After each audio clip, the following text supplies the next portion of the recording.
The first 6 months of the year in China have been very interesting. Nissan's car sales are down by nearly 25%, whereas Tesla's are up by nearly 50%. In fact, the best-selling car, period, in the world's biggest car market, where around 27 million cars are sold every single year, was an electric one. And this is what model of car it was. Hello, my friends. Welcome to the channel. It's great to see you. Thank you for tuning in. Welcome to all the new subscribers. Welcome back, everyone else. This is actually really fascinating right now because NIO, right? They're not in any of these top 10 lists, by the way, just so you know that. NIO, the CEO, says the American government is treating NIO unfairly. It's been protectionist, and it's not fair that Tesla was allowed to build a factory in China and NIO can't sell cars from China to the US without paying charges, fees to do so. NIO says, in fact, it's a gross miscarriage of justice, what's going on now. Interestingly, General Motors and Ford, their sales in China have dropped drastically. I'm not really convinced NIO's CEO has a point, and the reason is this. Let's have a look at these car sales. Let's have a look at what's actually happening in China. It won't be long before Chinese car manufacturers completely dominate their own car market, and probably Western car makers won't even be relevant there anymore within the space of maybe 4 or 5 years. The best-selling car in China this year was the Tesla Model Y. Not the best-selling electric car, the best-selling car, period, which is quite incredible because this is a car market where we normally see very high sales of certain models. What are they? Cheap, often sedans, cheap sedans. So the Nissan Sylphy has often been the best-selling car in China. Cheap sedan costs about $10,000 US, maybe a little bit more, 12, 13, 14,000 US dollars. Not very much money. However, things are changing. China's car market is rapidly electrifying. Only 3% of legacy auto sales, Japanese car sales, only 2% of their car sales this year have been electric in China. Whereas Chinese brands, nearly 60% of their car sales have been electric. So what all this means is that Nissan was once one of the biggest car makers in China. It's dropped to 9th place. Guess who's in 10th place? Tesla. In fact, Nissan and Tesla delivered almost identical numbers of vehicles this year. The top 10 best-selling cars in China this year, by brand that is, are number 1 BYD with 1.1 million sales. That's a 72% increase. They jumped above Volkswagen, who had 982,000 deliveries. Incredibly, right? Incredibly. Only a couple of years ago, BYD sold 400,000 vehicles for the entire year. But they're on track this year to deliver around 2.5 million and dominate the Chinese car market. I mean, give you some context, we only sell just over 1 million cars every single year for the whole country of Australia. Toyota was in 3rd place with 797,000 deliveries, down 1%, which is quite a change because for a while there they were down by over 30%. Honda, though, they're in trouble. Big trouble. Their sales are down 21.6%, but they were down 30% last year. If this trend continues for Honda, it won't be that long. I'm going to guess maybe 5-6 years before Honda do the same thing as what Mitsubishi just did and basically run away from China. Leave all their assets. Just leave their assets, leave their factories and just walk away. That will probably happen eventually. Next was Chang'an with 467,000 deliveries. That's a Chinese car company. Their growth was pretty impressive, up 20%. Geely growth of 6%. Wuling is down 11.4%. BMW up 7%, Nissan down 25.2%, Tesla up 49%. So basically what this means is sales from the traditional car manufacturers in this list that you can see here, they've all declined.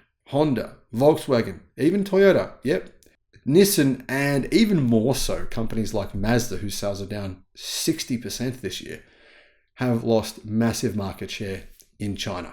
What are the 10 best-selling cars? Well, like I said, the best-selling car in China was an electric car. The second best-selling car was a plug-in hybrid electric car from BYD, the Qin Plus. The third best-selling car was the BYD Song Plus. The fourth best-selling car was the Nissan Sylphy. Like I said, the Sylphy used to be the bestseller. It's now falling rapidly down that list, which is pretty bad for Nissan. Because if you think about it, the Nissan Sylphy with 160,000 sales makes up a massive percentage of Nissan's car sales. Now let's have a look and see what those numbers were. 295,000 sales for Nissan, right? The Sylphy was delivered 160,000 times. So the Nissan Sylphy is a gasoline-powered sedan, right? It makes up, as you can see, nearly 60% of Nissan's entire sales in China. Pretty good chance that Nissan will lose massive market share, continue to lose market share over the next 6 months in China, which is a pretty big problem for Nissan. They need to borrow money. They just borrowed money from the Japanese government, billions of dollars, and their debt is rated junk. I don't know how that's going to play out. What you think is going to happen, let me know what you think, but I don't think it's going to play out very well for Nissan. Next is the BYD Dolphin. That was technically the second best-selling fully electric car in China. It was just behind the Sylphy. 153,400 sales of the Dolphin.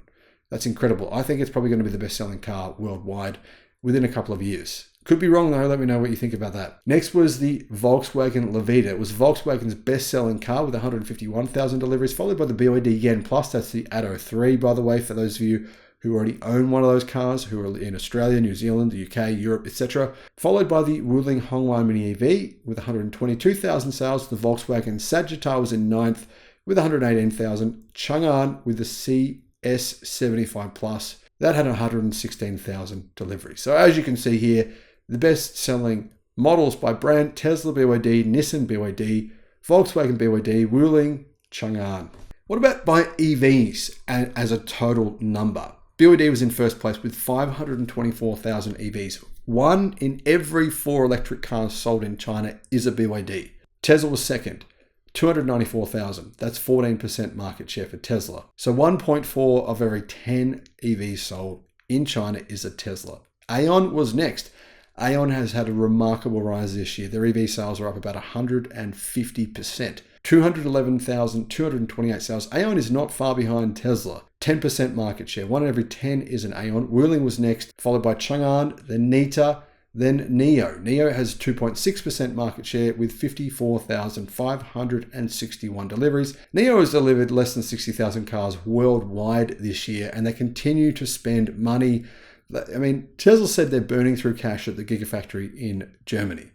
NIO is burning through cash just everywhere, bleeding money. They've just gone and borrowed a bunch of money recently.